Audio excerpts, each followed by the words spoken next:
As a mangaka at Type Moon. By X Emiya Chapter 31-40. The spinning wheel came to a stop. Then, slowly, it disappeared, leaving only one prize that left Kazuya feeling somewhat speechless. Stone Mask. In the world of Jojo's Bizarre Adventure, when one wears this mask and applies blood to it, bone spikes emerge from within, penetrating the wearer's brain, transforming them into a vampire. As a vampire, one gains a powerful physique, immortality, and the ability to survive even if their brain is pierced. They can survive with just their head remaining. They can even live underwater for centuries. Truly, a monstrous existence. However, such monsters have their weaknesses. They fear sunlight and ripple energy. In the presence of sunlight, they instantly turn to dust and disappear. This was not what he desired, especially after discovering the abilities of his system. He could gradually obtain the abilities from the manga he drew, so there was no reason to become a vampire for momentary strength, sacrificing his humanity. Unless, in extremely dire circumstances, only then, for the sake of survival, might he consider such a choice. But not now. Ding! Storage space opened. Items have been placed in the storage space. Hearing the voice that appeared in his ears, Kazuya's eyes brightened slightly. A storage space. With that in mind, he opened the system again. The system now had 4 panels. First, there was the empty homepage with 3 links: ACG, Dreams, and Storage Space. ACG led to several anime and manga titles. The first was, Rohan Kishibe Does Not Move completed. The second was, Jojo's Bizarre Adventure, Phantom Blood completed. The third was, Battle Royale ongoing. The fourth was, Jojo's Bizarre Adventure, Battle Tendency ongoing. The fifth was, Jojo's Bizarre Adventure, Others Not Serialized. The sixth was, Unnamed Not Serialized. The seventh was, Type Moon Not Serialized. These were all that was currently available. The sixth one was his new idea, but it was still in the process of being refined. He hadn't even finished drawing the first chapter. Then there were the dreams. Battle Royale, closed.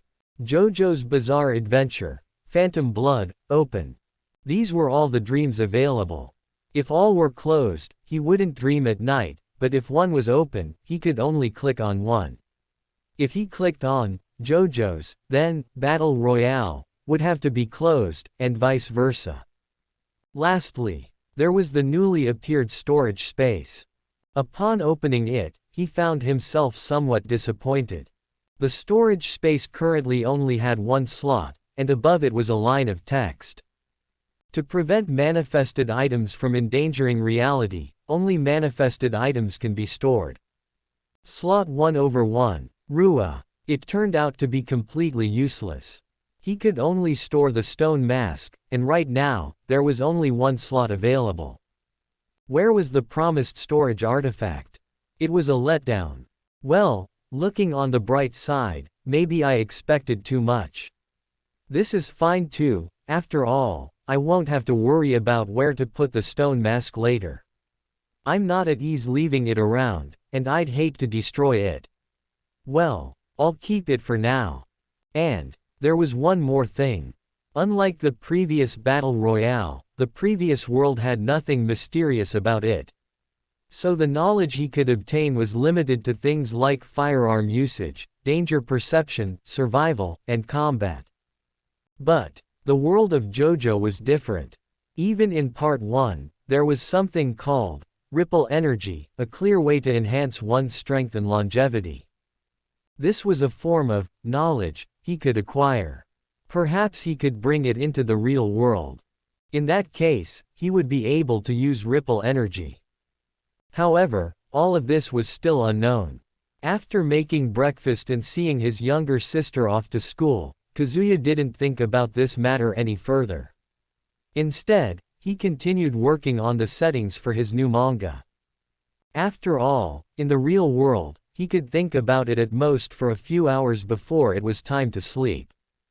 But in his dreams, it was different. In his dreams, he could think for years, with ample time to contemplate. So, for now, let's think about the new book. First, the character settings. For his new book, he intended to fulfill the 3 elements Jump demanded: friendship, effort, and victory. First, friendship. This meant he couldn't have just one main character like most novels in his previous life, with everyone else being dispensable supporting characters. He needed to introduce a friend who could rival the main character, someone who was more of a frenemy. A rival-like friend. Then, the heroine. Every manga had an attractive character, someone with a distinct personality and good looks, someone who appealed to the general aesthetic. Next was the antagonist. A charismatic antagonist would undoubtedly add a lot of sparkle to the manga. In his opinion, this was one of the most important elements of a manga. For example, in Jojo's case, the success of Jojo's bizarre adventure couldn't have happened without its unique and bizarre antagonists, like Dio, an irredeemable villain, a natural-born evildoer, and the world's savior of villains. Such a presence. And there was Aizen from Bleach, mysterious, powerful, and alluring. For his new manga, he also planned to create such a character, a boss with distinctive traits who would be present from beginning to end, never to be redeemed. Lastly, was the protagonist. The primary embodiment of friendship, effort, and victory, the protagonist character had to be cheerful, determined, resilient, and filled with dreams. As for abilities, a protagonist must have unique abilities, but they didn't necessarily have to be the most powerful. He had already thought about this ability. The story was set in an urban area in an alternate world. In this world, there were no countries, the entire Earth was one nation, which made it less prone to conflicts. In this world, there were unique individuals. On this planet, over 90% of people possessed unique abilities, such as telekinesis, fire manipulation, shape-shifting, and other abilities.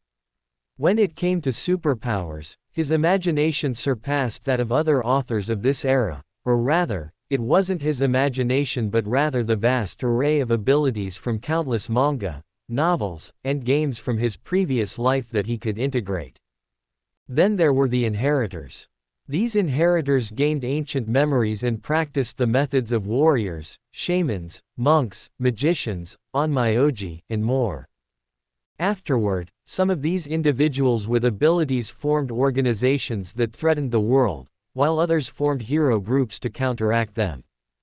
As for the protagonist, initially, he would start as a loser, considered to have no abilities. But he would be resilient, studying the books of warriors he could find on the market, becoming a hero, and then dying. It was only then that he would discover his superpower. Loading. Just like in a game, the protagonist would receive a prompt after completing the game, such as, "Do you want to start the game over with the saved data?" Almost done. Looking at the protagonist he had drawn in the manga, along with a series of various settings, Kazuya checked the time and said, "Kazumi will be back soon. Let's call it a day here." As usual, he prepared dinners. His cooking style was Japanese cuisine. Japanese cuisine was often very mild. Living for a long time in Japan has made him adapt to the tongue of Japanese people, and now he has begun to like Japanese cuisine. Besides the curry here was really good. I'm back. Accompanied by Kazumi's voice, the day came to an end like this. Slumber, into the dream. When Kazuya finally regained consciousness, he had returning become a small police officer in London again. Phew, I'm in. Rubbing his head and looking at the scene in front of him, Kazuya muttered to himself. Is this a continuation of the last dream? Perhaps the time in the dream world was too long, so it needed to be split into several days to complete. But, unlike the previous world, there was no need for any social interactions. In fact, it was like playing a fully immersive VR game. However, this world was different now.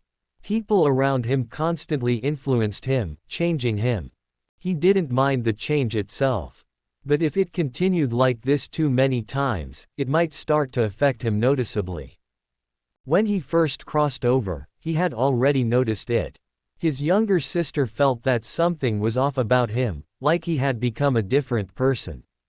He was aware of it, and he was trying to avoid such situations. But if it happened a few more times. However, these are just current thoughts. I'm not sure if experiencing more things as a human will change anything.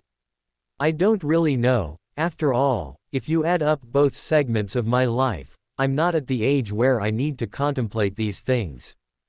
At the beginning, humans were like blank slates when they were born, so they would be influenced by various colors in their surroundings. Since that was the case, he had already been colored in by almost half of the colors.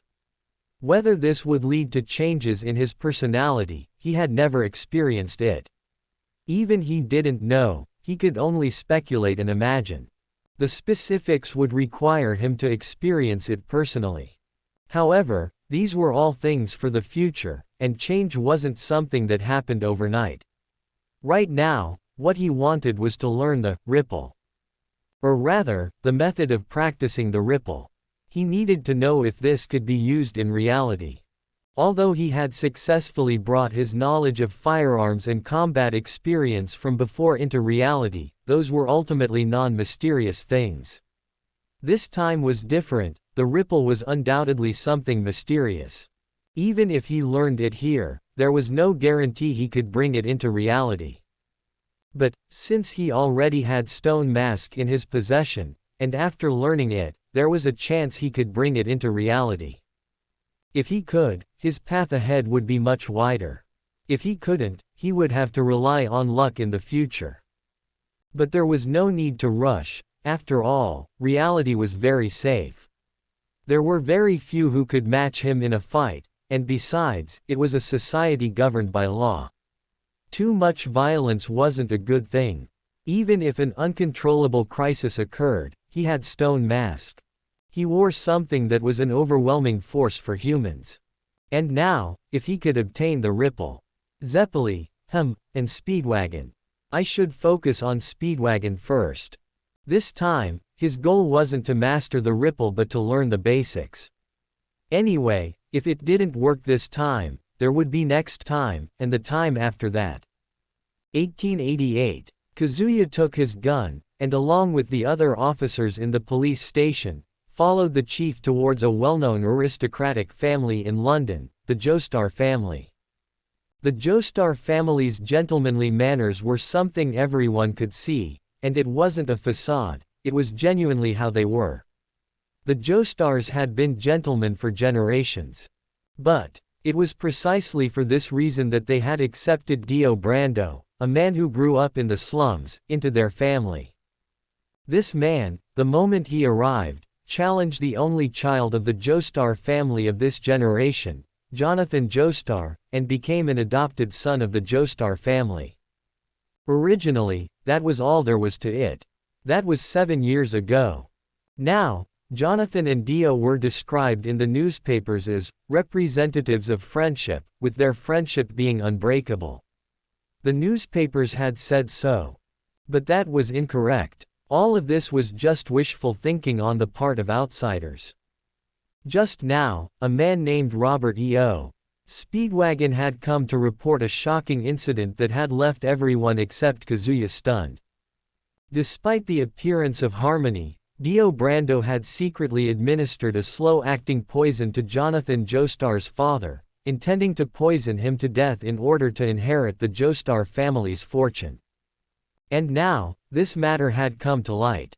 The police chief, who had been deeply impressed by the Joestar family's spirit and had forged a strong friendship with them, personally led the team to arrest Dio, this ungrateful criminal. And Kazuya was one of them. As the author of Jojo in this world, he naturally knew what would happen next. He was clear about his purpose. Next, it was to make Dio Brando wear the stone mask and become a vampire. With this, he could draw out Baron Zeppeli, who used the ripple, and learn the ripple from him. It was a simple idea, but first, he had to face a difficulty. Once Dio Brando put on the stone mask, would he really be a match for him? However, he only thought about it briefly. If it didn't work this time, there would be a next time. Methods were something that could be found through multiple experiments. Welcome to Fanfic Audiobook, your go-to place for immersive audiobooks. If you enjoy the content, don't forget to like the video and subscribe to our channel for more amazing stories. Dio hasn't returned. Jonathan Joestar looked at the butler and asked. Yes, that's correct. He went out earlier and hasn't returned since, the butler of the Joestar family replied as he looked at Jonathan. Did he run away? That Dio? The police chief voiced his suspicion.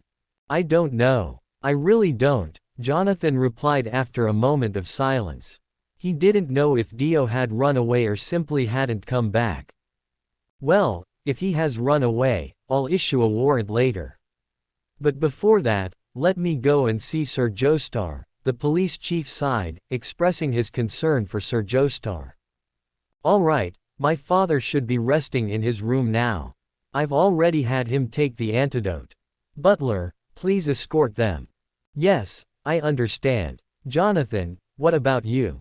Kazuya looked at Jonathan and asked. I'll wait here. Jonathan clenched his fists with a determined expression.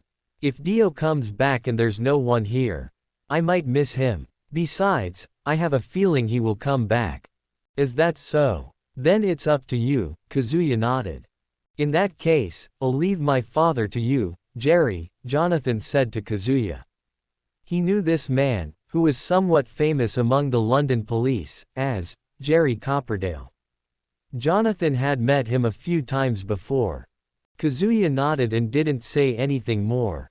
They followed the police chief upstairs and chatted with Sir Joestar for a while.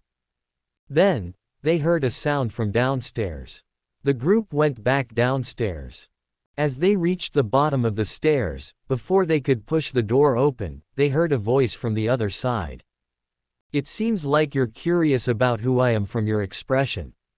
Let me introduce myself. I'm the meddlesome Speedwagon, and I came from the slums of London because I was worried about Mr. Joestar. Wait, the police chief stopped Jonathan's father, George Joestar, and said, wait a moment before opening the door, Sir Joestar.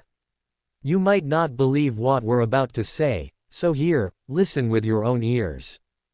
I understand, Sir Joestar nodded, his eyes gleaming. It wasn't hatred for Dio that he felt, but rather a deep sense of self-blame for failing to educate Dio properly. He felt he had let down Dio's guardian, Dario Brando. This troubled him greatly. Sir Joestar, I admire your innocence, so let me tell you something, Speedwagon's voice continued from the other side of the door. I've lived in the dark streets since I was a child, and I've seen all kinds of scoundrels. So, I can tell a good person from a bad one just by their scent. This guy reeks of evil all over. His odor is worse than vomit. As he spoke, a sound came from the other side of the door as Speedwagon kicked over a candlestick in front of Dio.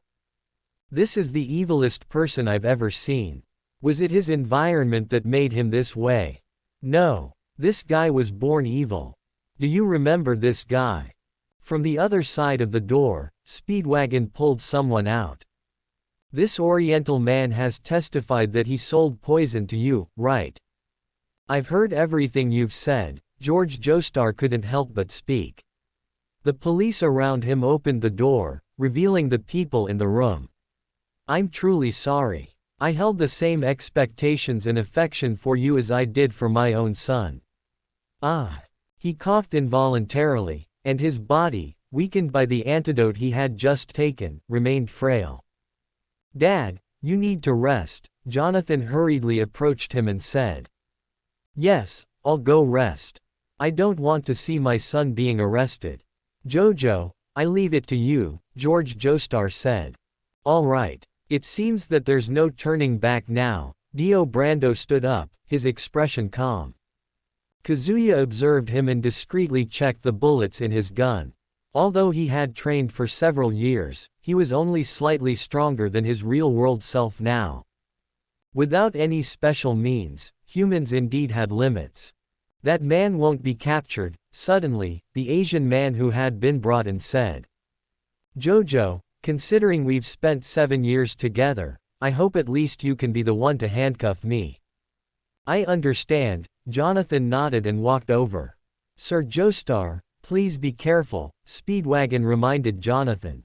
Watching the scene in front of him, Kazuya even thought about redrawing Jojo from scratch.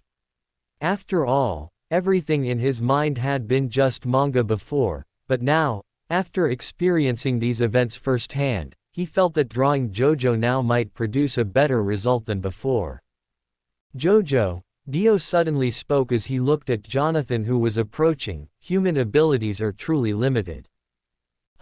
In this brief human life, what I've learned is that the more humans scheme and plan, the more likely they are to stumble upon the unexpected.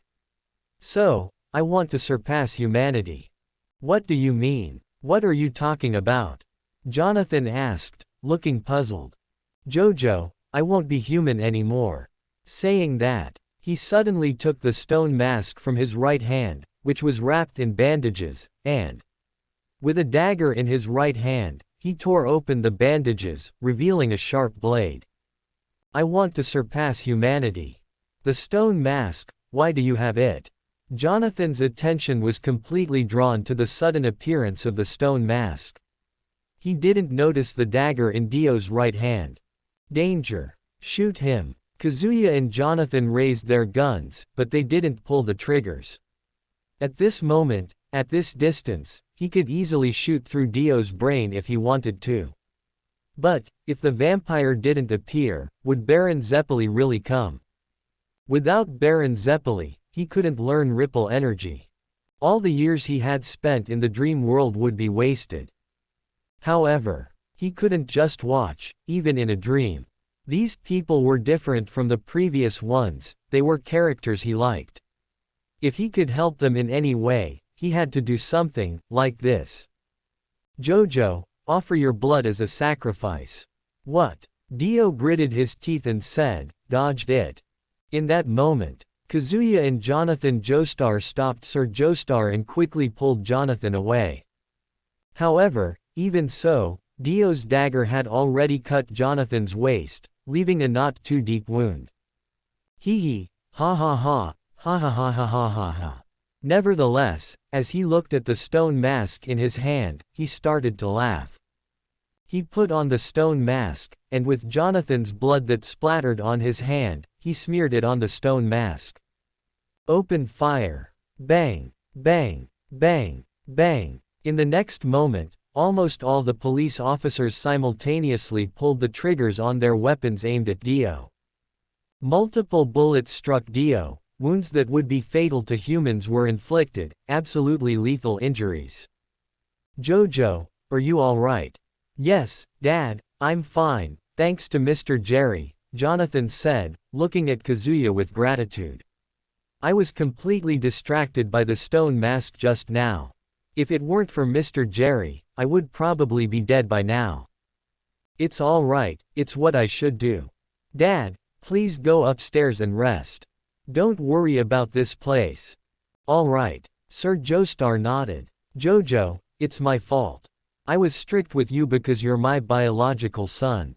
Dio might have felt like an outsider and did what he did because of me.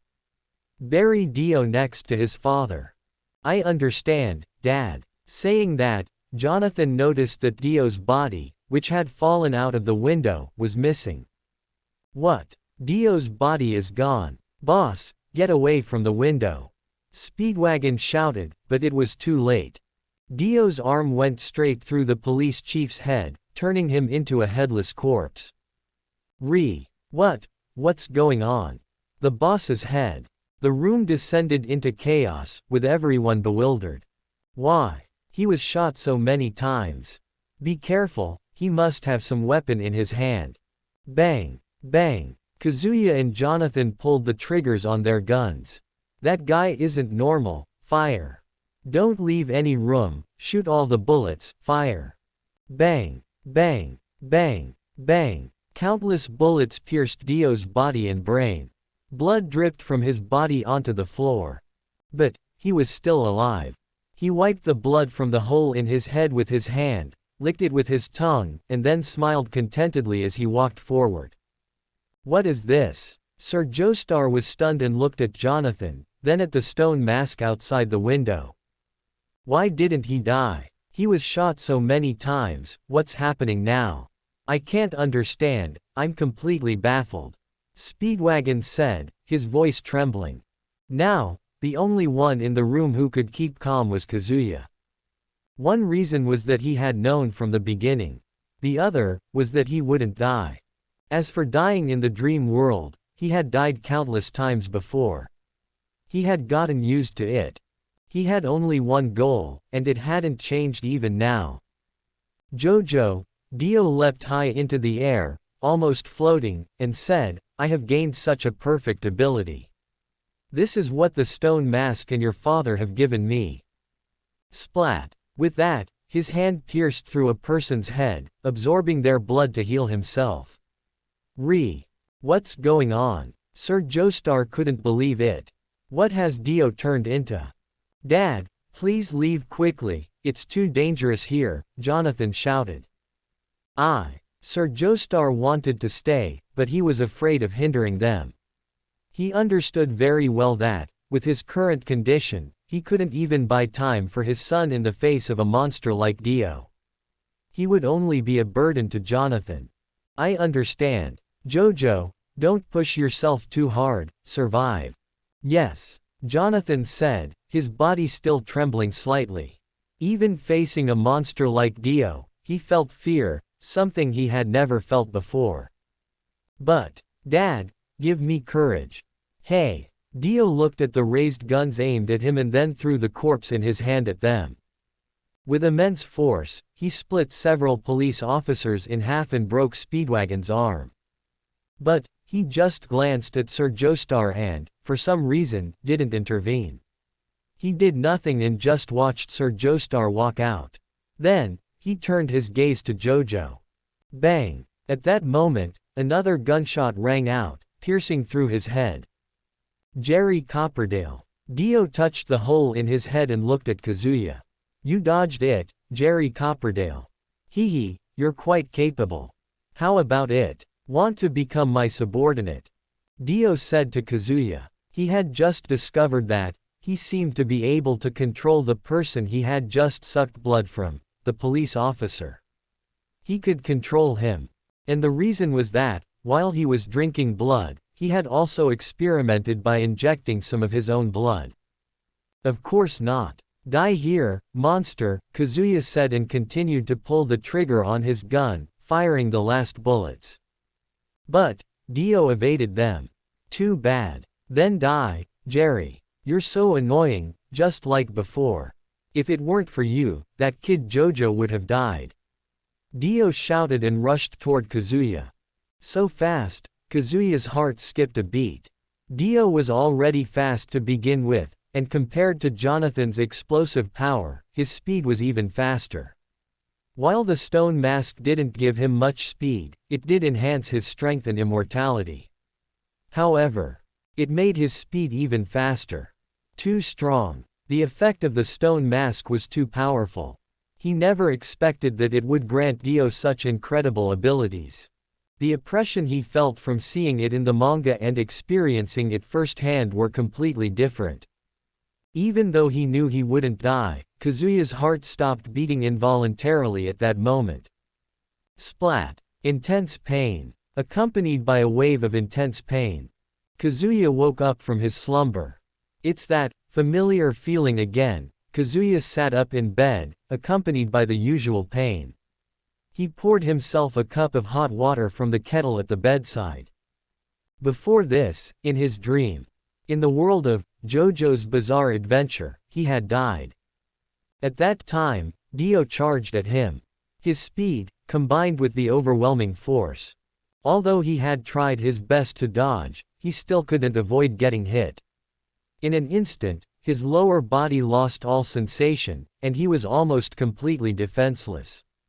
Although Jonathan had tried to divert Dio's attention, saving him like he had saved Speedwagon, It might have been because he had disrupted Dio's plans several times that Dio directly pierced his brain with his finger, absorbing his brain matter and blood, everything. However, inside his dream, even though he had died, as long as he didn't want to wake up, he could stay in that dream briefly, like experiencing a lucid dream, continuing to observe the world of that place, but it would become increasingly blurry. So, he watched Dio. He watched Dio's battle with Jonathan. And then, he had to admit, even though he had undergone systematic training in that world, he was still no match for Jonathan Joestar's physical abilities. While his strength and speed couldn't compare to Dio's, he was still much stronger than him. Genius was a real thing. Jonathan was a genius in terms of explosive power. Afterward, the Joestar family mansion caught fire. He couldn't see what had happened next because the flames blocked his view. Everything in front of him became increasingly blurry. But, this time, he learned something he hadn't known before. After he died, even if the flames were burning, he couldn't feel the pain anymore. Stone mask. I never expected it to be so powerful. He looked at the only item in his storage space, and for a moment, he couldn't help but have the urge to put it on and become invulnerable. But he quickly suppressed that urge. It wasn't necessary. This time, he had witnessed the power of the stone mask. Next time, he would be better prepared. Next time, he would obtain Ripple. For now, he didn't need to take that thing with him. As long as he continued, he would have better options, there was no need for it. He also knew that he was simply momentarily awed by that power. After relieving the pain a bit and drinking 2 cups of versatile hot water, feeling much better, he prepared breakfast and called his sister to wake up. "Hey, Kazumi, did you tell her?" Chitanda Yoko, who came to school with Kazumi, asked while sitting next to Kazumi, who was having breakfast. On the sidelines, Kawamoto Hanako slowly took a few sips of water and then looked at the small cat walking by not far away. "Huh, are you talking about the home visit?" Kazumi frowned and laughed a little embarrassed. "I forgot. Home visit. What's wrong?" Kazuya asked his sister. "Because our class's teacher has changed," Chitanda Yoko said to Kazuya. I said it myself.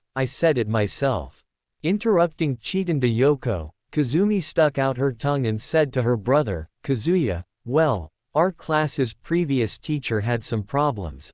I heard it was a car accident, it seems like he died, now a new teacher has come to teach us, and she wants to visit our home." "When is it?" Kazuya frowned slightly. "It should be this weekend. I remember it's my turn on the weekend to visit my house," Kazumi thought for a moment. "Right. Your house is on the weekend, and mine is tomorrow. Hanako's is tonight, isn't it?"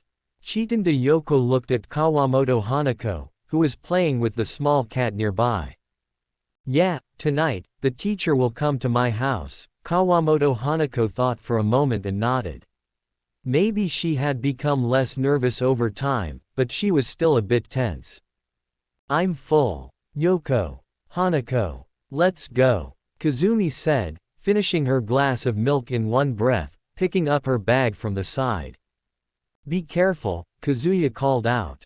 Then, when Kazumi left with her friends and the distance was about the same, he quietly followed. He followed her all the way to school, then returned home and continued creating character designs for the new manga he had in mind. Night. The day ended. Kazumi lay down in bed and fell asleep peacefully. However, where is this? Kazumi suddenly woke up from her sleep. She found herself in an unfamiliar place, surrounded by misty surroundings. She didn't know how she got here or why she came here. She was just walking around aimlessly.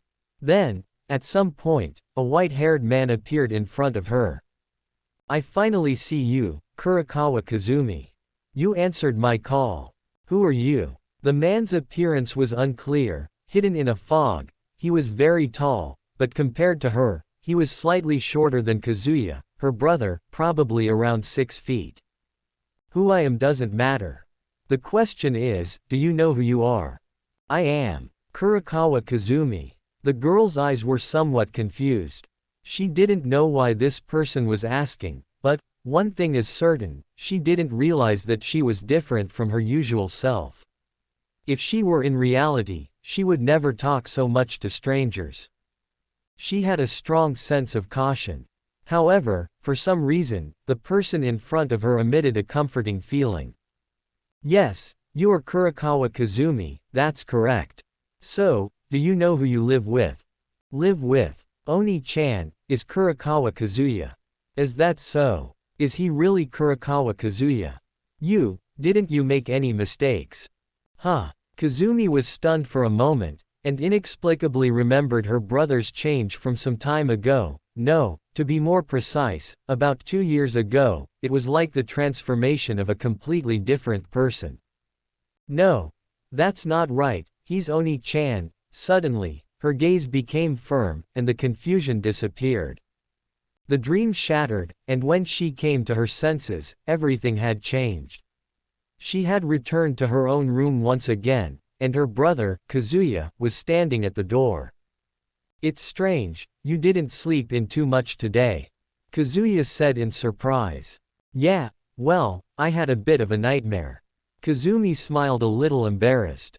Did it fail? As expected, the white-haired man said. He had anticipated the girl's persistence regarding Kurokawa Kazuya, but what he saw in Kurokawa Kazumi's past and future wasn't as rosy as he thought. However, that assumption was based on the premise that Kurokawa Kazuya remained unchanged. Now it's different. Kurokawa Kazuya. This man was an enigma. His records spanned only 2 short years. Going back further, it was another completely different person named Kurokawa Kazuya. Someone had tampered with his records, or, he had truly come into existence 2 years ago. Either way, it meant he was extraordinary. However, there was something a bit too ordinary about him, and that was his magical aptitude. His aptitude in this regard was almost non-existent.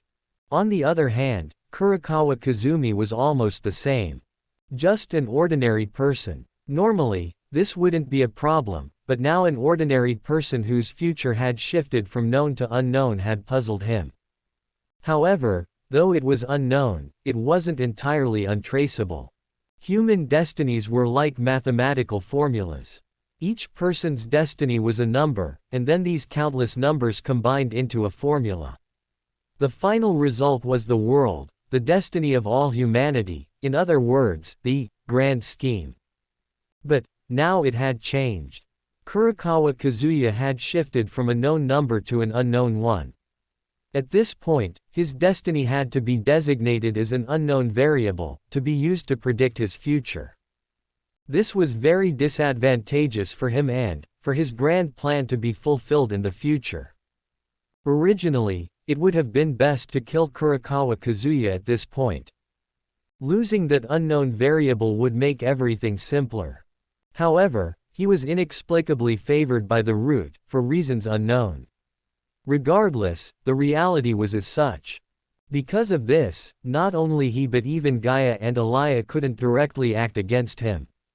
So, he chose to be subtle, to slowly influence that person, to influence Kurokawa Kazumi and control the person closest to Kurokawa Kazuya. If Kurokawa Kazuya posed no threat to his plans, that would be fine. But if Kurokawa Kazuya became an obstacle, then it would be time to use the card named Kurokawa Kazumi. However, none of this was worth his attention right now. Because, in his eyes right now, Kurokawa Kazuya was powerless, just an ant he could crush at any moment, were it not for the root. This was something he couldn't understand at all. Why? The root, something that should have no consciousness, seemed to have developed its own consciousness. And it had even taken action. He couldn't comprehend it at all. Watching Kazumi enter the school gate, Kazuya frowned slightly. Something's not right. There's something off about Kazumi today. My intuition tells me that she seems to be hiding something from me. However, it was just a fleeting feeling. Later on, she seemed to return to normal. Was it just an act? No. At her age, as an elementary school student, she couldn't possibly understand these things. Even if she was slightly more mature than the average child her age, it was still unlikely. In other words, from her perspective, it was probably nothing. Did he just overthink it? Never mind, if she doesn't even care herself, then it's probably not a big issue. The most likely explanation was that she had a bad dream. Let's go back. Continue designing the characters. Last night, he had once again entered the world of Jojo, and then, once again became Jerry, the policeman, starting over from the beginning. However, just like before, one night's time was simply not enough for him to reach the critical point of the dream. So, before the plot developed any further, he had already woken up. What was important was tonight. Tonight was the time to face Dio again. Jojo, I won't be human anymore. With Dio's roar, he once again put on the stone mask and became a vampire. Everything happened just like before. Die, Jerry. Dio charged at Kazuya, and his hand reached for his head. Swish. Hey, you dodged. You actually dodged my Dio's attack. Dio shouted as he rushed towards Kazuya, who had bent down to avoid his attack. Dio, I won't let you continue killing people. Jonathan Joestar shouted and picked up a purely steel-made spear, which ordinary people couldn't lift, from the side, charging towards Dio. Jojo. Swish. The spear pierced Dio's palm but was blocked by him. Surprisingly, you blocked it. You actually let your hand be pierced and blocked it. Come to think of it, his injuries have also healed. Speedwagon said in despair. Immortality. Complete immortality. Swish. At that moment, Kazuya also acted. The bullets in the gun had already been fired, and he wasn't sure how much energy Dio had expended. He picked up the sword, similarly used for decoration, from the side.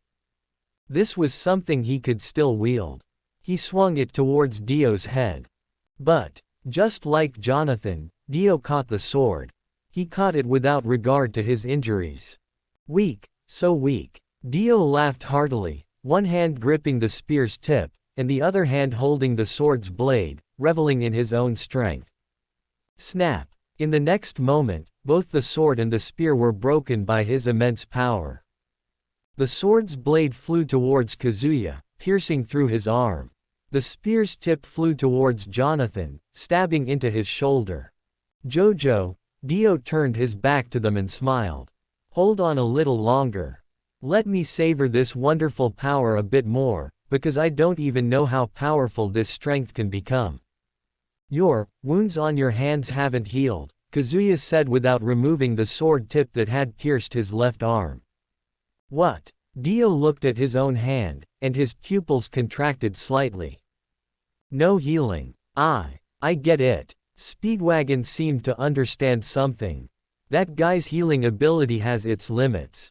Right now, that guy's healing ability has reached its limit. After taking so many gunshot wounds, his healing ability has reached its limit, and that guy can be killed. You talk too much. Dio roared and charged at Speedwagon. Use your blood to heal my wounds. It ends here, Dio. The voice of Jojo, who had remained silent until now, suddenly echoed. Jojo. Dio followed the voice and looked over, then his face changed. Flames. At some point, Jonathan had made his way upstairs, ignited the heavy curtains, and vigorously swung them towards Dio, enveloping him entirely. When Dio came to his senses, the curtains had already fallen on him, covering him, and the flames had ignited upon him. Damn you, Jojo. The flames burned on him, and his regeneration had already reached its limit. He had only absorbed one person's blood, and healing the wounds on his body had already pushed his regeneration to its limit. After all, Kazuya had emptied his gun at him, and other police officers had also fired several shots. The pressure on his regeneration was much greater now. He needed to absorb more blood to recover. With a sudden burst of strength, Dio shook off the curtains, along with his burning clothes, even before he could say anything. Half of a longsword flew from Kazuya's hand, stabbing through his body. Muda muda muda muda mudaa. Dio roared, such an attack doesn't hurt me at all, regeneration. This is just fine. What? He's charging at me. Speedwagon's face turned pale as he struggled to sit up. Farewell. Surrender your life to me. Dio said grimly, excitement evident in his tone. Speedwagon. Jojo shouted, but he was too late. He was on the second floor, and even if he jumped down directly, he couldn't catch up to Dio's speed. He could only watch as Dio plunged his arm into Speedwagon's chest. Splurt. How is this possible? Splash, splash, splash. This is my blood, my life, disappearing. Being gradually absorbed by Dio, by this monster. I'm going to die. Even in this situation, Speedwagon, dedicated to his commentary profession, extended his withered hand toward Jojo and said, Jojo, run quickly. This kind of monster is not something you can. Bam! Just then, a bullet hit Dio's arm, causing him to release Speedwagon. Dio, Sir Joestar, standing upstairs with a cane in one hand and a smoking pistol in the other, watched the man whose injuries were constantly healing, turning into a monster, his eyes twitching as he shed a tear. I gave you a chance already, hee. Dad, no. Joestar, I gave you a chance to escape, but now you've come back, what a waste, you've wasted your last chance. Dad, Jojo ran to Speedwagon's side, his eyes filled with emotion. Dad, why did you come down? Jojo, I'm sorry, it's all my fault. Run, Jojo, take your friends with you. Dad, what are you planning? Joestar, but it doesn't matter anymore. Originally, my goal was just your inheritance, but now it's different. I have the power. Ha ha ha, with such perfect power, I'm immortal. I'm eternal. Ha ha, ha ha ha, with this kind of power, I'm not satisfied with just inheriting your estate anymore. I want to obtain the whole world. So, I'm going to bury you here. Dio, my son, this is my final mistake. What is this? Dio's expression changed, and the ground began to tremble. The Joestar lineage is a noble family in England with a long history. Naturally, even though the Joestars were gentlemen, they had means to deal with external threats. The ground was collapsing. What? This is. Kazuya's face changed. Even he, the person who created the manga, Jojo, in this world, didn't know about this. The floor collapsed around Dio as the boundary, descending downward. The Joestar family had something like this. Jojo, run quickly. Dad, what about you? Seeing the floor collapse approaching him, Jojo quickly asked. It's okay. Sir Joestar smiled. After all, this is the ancestral mansion of the Joestar family, which has been lost because of me. So, I have no reason to leave like this. Dad, run, Jojo, and Mr. Jerry, I entrust Jojo to you. Ah, I understand. Kazuya's eyes flickered slightly as he said. Could it be that Dio really died this time? With this thought in mind, he had just run out of the courtyard and heard the furious roar from inside. Damn you, Joestar! Dio roared and even ran up. Using the descending floor as a springboard, he accomplished something that was impossible for a human and continued to leap upwards. But to kill me, Dio, you're just a little short. Dio, am immortal. No. It's over, Dio, it's all over. Boom. Fierce flames ignited. Starting from the top, they engulfed Sir Joestar and Dio together in the Joestar ancestral mansion. No. Impossible, this, impossible, Dio. Dio, shouldn't be like this. This way is also fine, anyway, you are my son, Dio. Sir Joestar looked at the man who had destroyed almost everything he had, his eyes as accepting as ever. If I had been stricter with you earlier, like with Jojo, maybe it wouldn't have come to this. I'm sorry. This way is also fine. Jojo. I'm sorry, you have to survive, Jojo. Damn you, Joestar. Dio, roaring, was engulfed in the sea of flames. Just as he had leapt up, he was once again submerged in the sea of flames. Dad. Jonathan Joestar cried out in grief. But, the story didn't end there, because, even though Joestar sacrificed his own life, he hadn't killed Dio. That vampire was still alive. Huff, huff. Breathing heavily, looking at the flames in front of him, Kazuya breathed a sigh of relief. Finally, he had come back to life. In that case, he should consider himself involved. Next, he would wait for Zeppeli to arrive and then learn the ripple. Awa! Jojo, be careful. Suddenly, Kazuya's expression changed. Speedwagon had actually turned into an undead, a minion of the vampire, and was about to bite into Joestar. Jonathan Joestar. Dead. Speedwagon. Dead. The corners of Kazuya's mouth twitched slightly. He hadn't expected the story to unfold like this. He had hoped to save as many people as possible, especially Sir Joestar. He liked such people, gentlemen, kindness, and compassion. Helping and saving good people like him would be a good thing. Even in a dream. After all, this dream was different from the previous one. The previous one, well, was it a game? No one was familiar with it, even though he had observed carefully. But the situation was more or less the same. But here it was different. Every person fully displayed their personalities, showing the characteristics of being human. If he continued to use and kill these people like NPCs here. Although he could do it, he had to do it sparingly because doing it too much might make it difficult for him to distinguish between dreams and reality. It wouldn't be good if he started treating real people as NPCs. Moreover, the main thing was that it was just the beginning now. He had come here only a few times, and in the future, if he saw them dying and coming back to life repeatedly, he probably wouldn't care too much. However, he hadn't expected that after Speedwagon was turned into a vampire and infused with Dio's blood, he had completed the transformation into a zombie during the moment when Jonathan and Kazuya were feeling emotional. He bit into Jonathan's neck. Although he was eventually killed.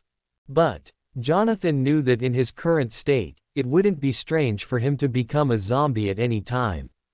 Moreover, he had lost his father, lost his home, and Dio, in his eyes, was dead. He didn't even know that he had a girlfriend who had always been infatuated with him. He was utterly hopeless, with no will to live. He chose death and ended his own life. Well, it's fine like this. I can learn the ripple. As for whether he would die later or whether he could defeat Dio, it didn't matter. After all, he didn't have the same ripple aptitude as Jonathan. Just by looking at their physical qualities, it was evident that Jonathan was superior. Let's go back. However, just as he turned around, he saw a man in a white gentleman's suit holding a sandwich. Who is this? Jerry Copperdale. Who are you? Kazuya recognized this person. There was no doubt that this person was. In an instant, the man who was sitting cross-legged on the wall leapt high, reaching a height that a human could never achieve. I didn't expect you to survive. You didn't die under the power of Stone Mask. Poochie. In an instant, he extended his pinky finger and pierced it into Kazuya's chest. Wow. Intense pain. Although he hadn't deliberately avoided it, he didn't expect it to be so painful. Cough, cough. Yes, exhale all the air from your lungs, don't leave a single drop. You won't be able to breathe for a while, but don't worry. Ah, this feeling. Kazuya felt the sensation of his arm, which had been pierced by a broken sword and was recovering rapidly, itchy, as if it was healing at an extremely fast speed.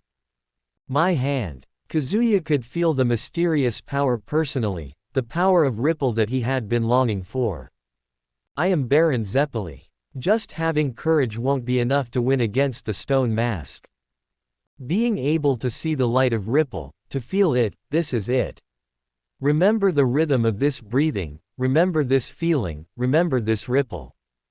Are you called Zeppeli? What did you do? Kazuya suppressed his inner excitement. He hadn't expected Zeppeli to find him so quickly, but it didn't matter, it was just right. It's not what I did, but your own breathing that eliminated the pain and healed your injuries. If you want to know, follow me, and I'll show you. After that, once you know who I am, your fate will change once again. Ripple, that's the energy of breathing.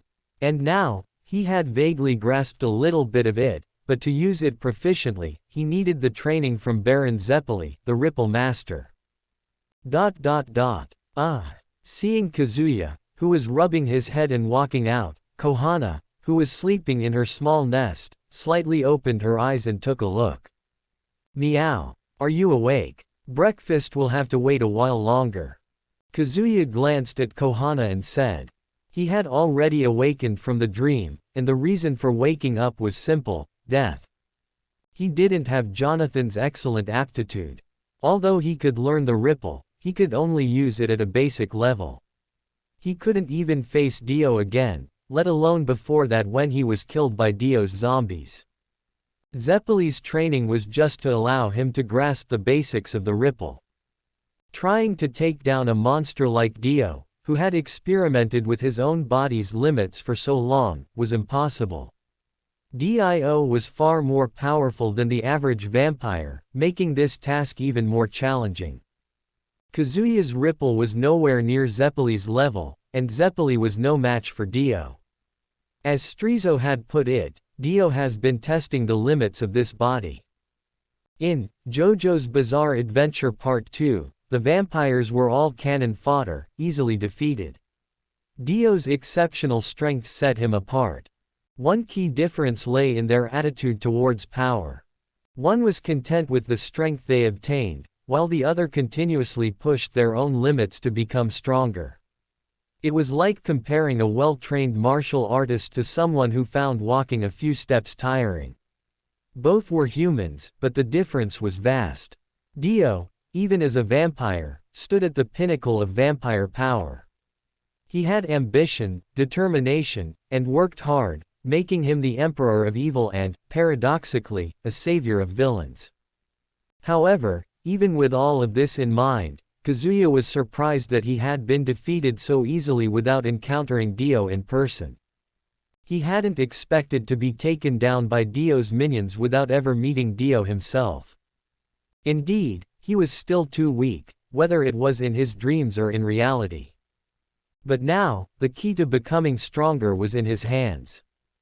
Phew. After drawing the curtains and ensuring all doors were locked, Kazuya began practicing the ripple breathing technique. He wanted to test if this ability could be brought into the real world. Huff. Kazuya had already started to breathe according to a specific rhythm.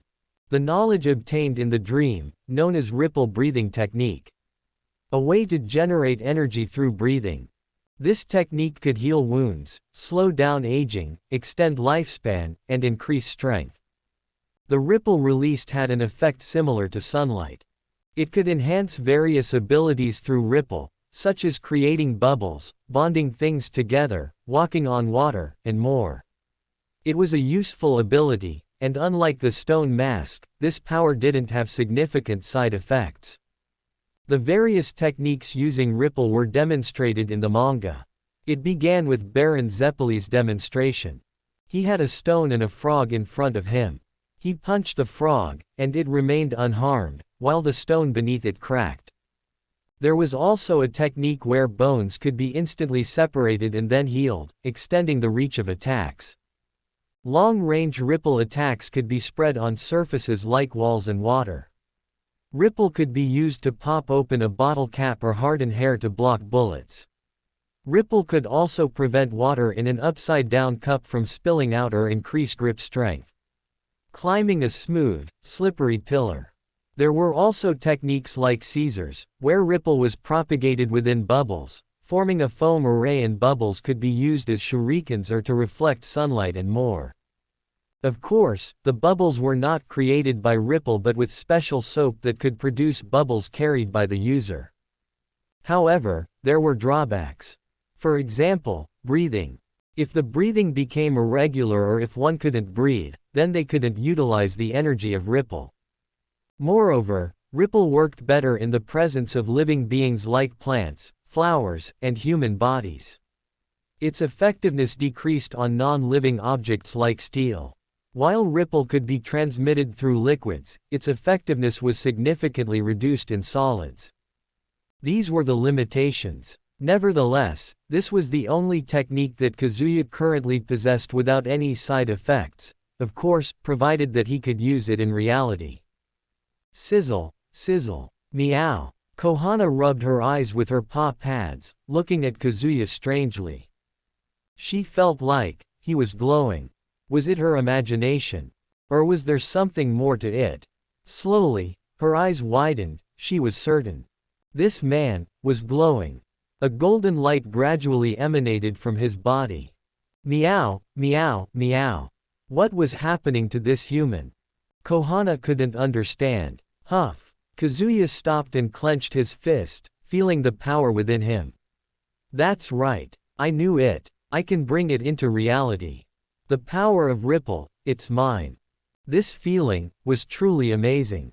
Glancing at Kohana, who was still meowing, Kazuya paid it no mind. He assumed it was just hungry. After all, what could a cat understand? Well, time to prepare breakfast. Don't get carried away, don't get carried away. Kazuya kept telling himself to calm his pounding heart. Originally, he had transmigrated and received a system, which was like a pie falling from the sky. Then, when he got the stone mask, he realized that this pie was made of gold, pure satisfaction. And now, he had discovered even more knowledge, including mystical things like ripple breathing technique, which he could bring into the real world. Oh, it was incredibly satisfying. This pie was huge. The future was already bright, but now, he realized that the future was not just bright, it was almost blinding. It was as if he now held the sun in his hands. That feeling of being alive made him uncontrollably want to shed tears. It was so wonderful. Huh? Is something wrong, Oni-chan? No, it's nothing. Kazuya waved his hand. Even when it was time for breakfast, he still hadn't fully calmed down. However, he noticed something strange. Since earlier, his family's cat had been staring at him. He couldn't understand a cat's expression or gaze, but he felt extremely uncomfortable. Hey, you. After sending his little sister off to school, Kazuya squatted down and looked at his pet cat. Could you, maybe understand, or rather, do you have intelligence? Meow, meow, meow. Well, you don't seem to act like it. Maybe I'm just overthinking things. Kazuya stood up and squinted his eyes. But, he realized that he had treated it as an ordinary cat before, completely disregarding it. However, if it truly had intelligence. No, it was probably just wishful thinking. Kazuya scratched his head, walked toward his upstairs studio. Having obtained the power of Ripple, was he floating now? Even so, he had to be careful in the future.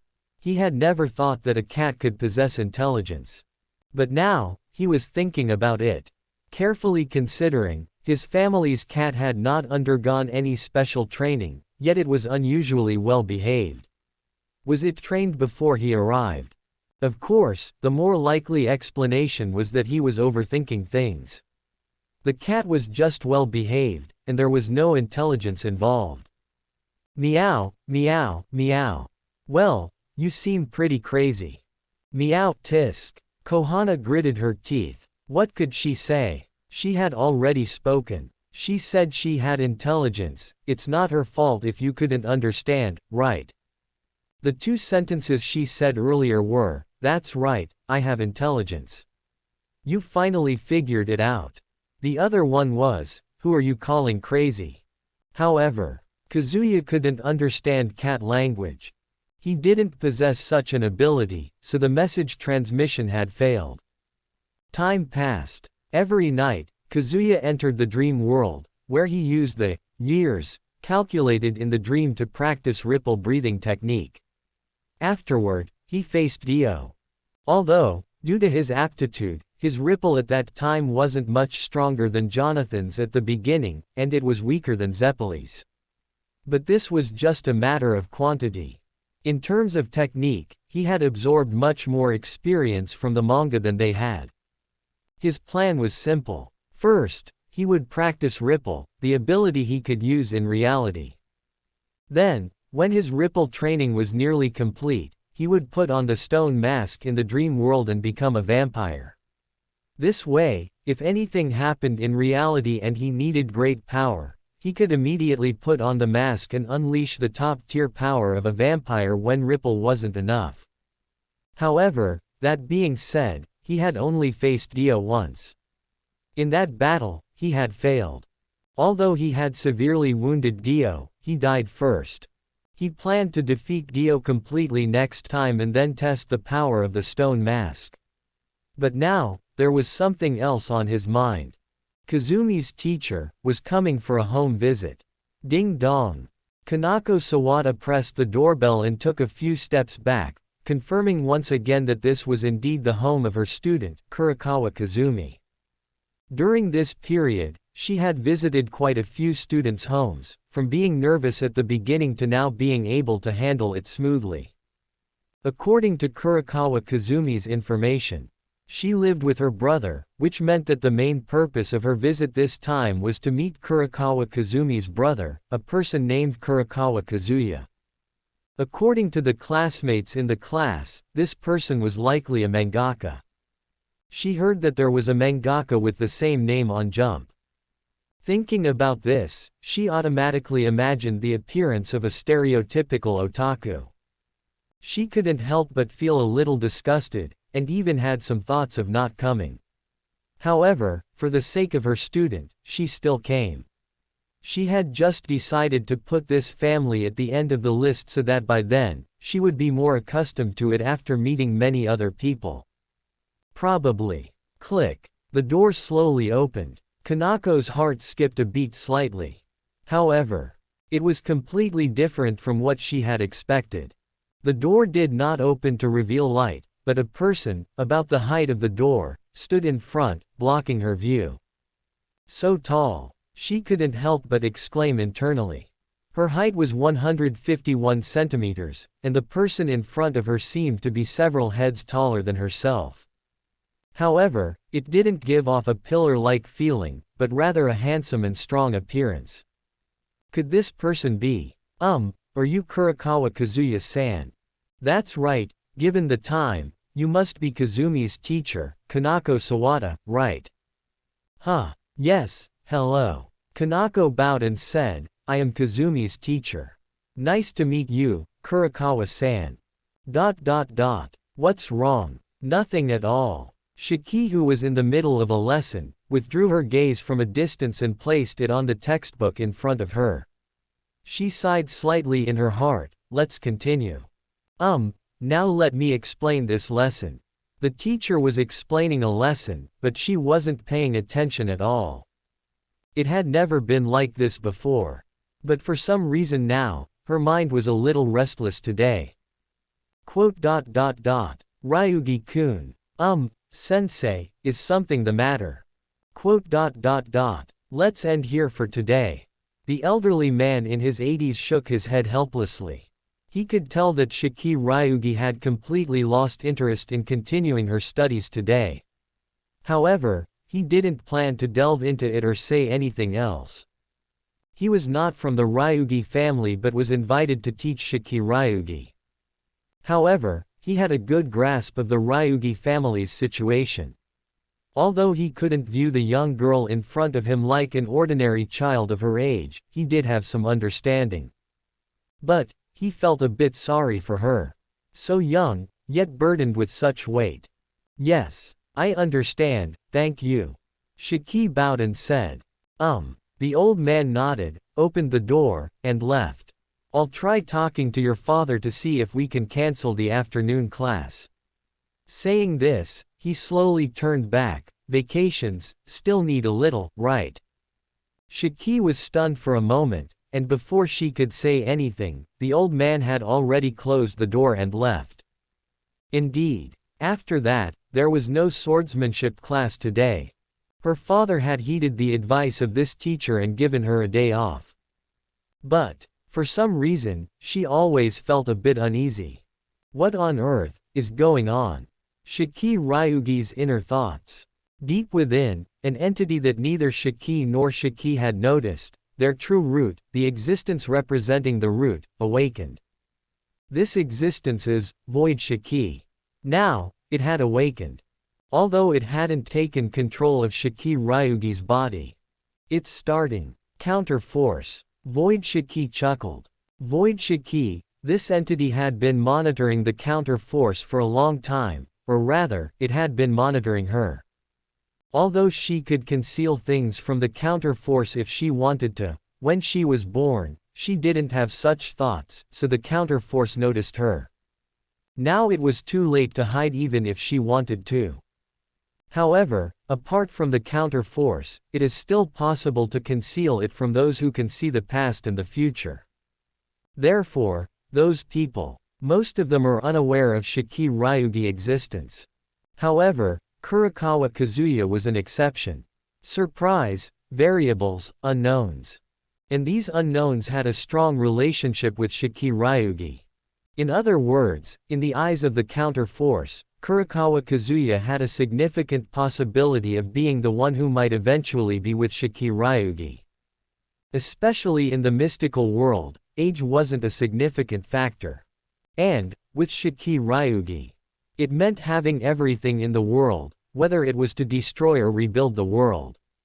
So, the counter force couldn't ignore the possibility of its own demise. Originally, in the counter force's view, there should have been someone around Shiki Ryugi who was desireless and able to control her, but now, before this person appeared, the unknown was inserted. Because it was unknown, everything was possible. The counter force couldn't believe in this possibility. So, the counter force took action. Due to Shiki Ryugi's situation, the counter force couldn't take lethal or cruel actions, but it could do other things. For example, make Kurikawa Kazuya interested in another woman. For Shiki Ryugi, she couldn't bear the idea of sharing a person with others, so, if Kurikawa Kazuya accepted one of the many people arranged by the counter force, then, it meant moving away from Shiki Ryugi. The reason Shiki felt restless was also because of this. She had an almost precognitive intuition, or rather, insight. There was no doubt that it was A-level. She felt that something was wrong. It wasn't about anything else, but, someone was targeting her. Void Shiki pondered for a moment and suppressed this feeling. Now, everything was still within her tolerance. In the future, whether Kurikawa Kazuya and Shiki Ryugi would be together, what would happen to the world, she didn't care. As long as Shiki Ryugi, this existence, could feel happiness.